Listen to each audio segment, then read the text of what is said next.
Let's turn to the food guy now. And the critically acclaimed Galit restaurant in Lincoln Park has a new sibling right next door. Yeah, we like this sibling. Our food guy says it's quite a departure from the Middle Eastern-focused tasting menu of its big brother. Steve Dolinsky with the story. This new cafe is almost a polar opposite of its predecessor. No tasting menu, no reservations, and a renewed emphasis on its pastry program. In essence, lots of new ideas in a more casual environment and a dual personality that changes throughout the day.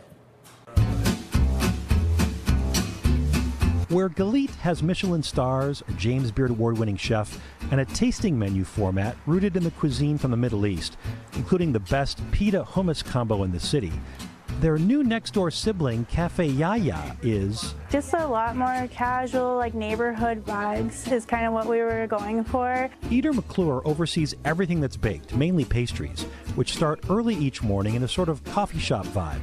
Baklava buns, green bean casserole stuffed challah, and Cuban croissant, tempting apple galettes, and savory stuffed bureka. We do ours with potato, dill, scallion, with everything bagel spice on top. Sweet kouign-amann and chocolate croissant, but also crumbly coffee cake too. Closed in the afternoon, they reopen at 5 o'clock for dinner. So this restaurant is sort of the answer to all the things that we would like to do that we can't do at Galit.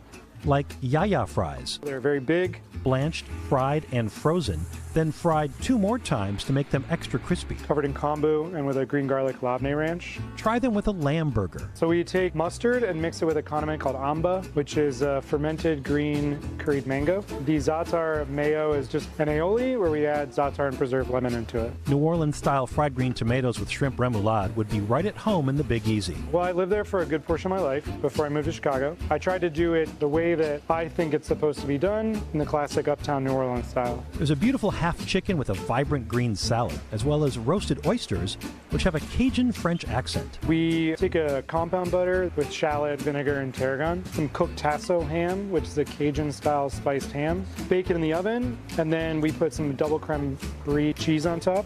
Roast it again until the cheese melts and bubbles. Finished simply. Spritz of lemon and some herbs. Ingle says the bistro approach means guests can pop in any time of week without much notice. We'd be thrilled if people came in, one night with a glass of wine and some snacks with some friends, and then later in the week came in for a bigger meal with a larger party. And I've got 2 words for you, leek gratin. I only tried it later and was sorry I didn't include it in the story. It is fabulous. Also, a thoughtful wine list and a handful of memorable cocktails. Lots to like here. More information about Café Yaya on our website, NBCChicago.com. Just search for The Food Guy.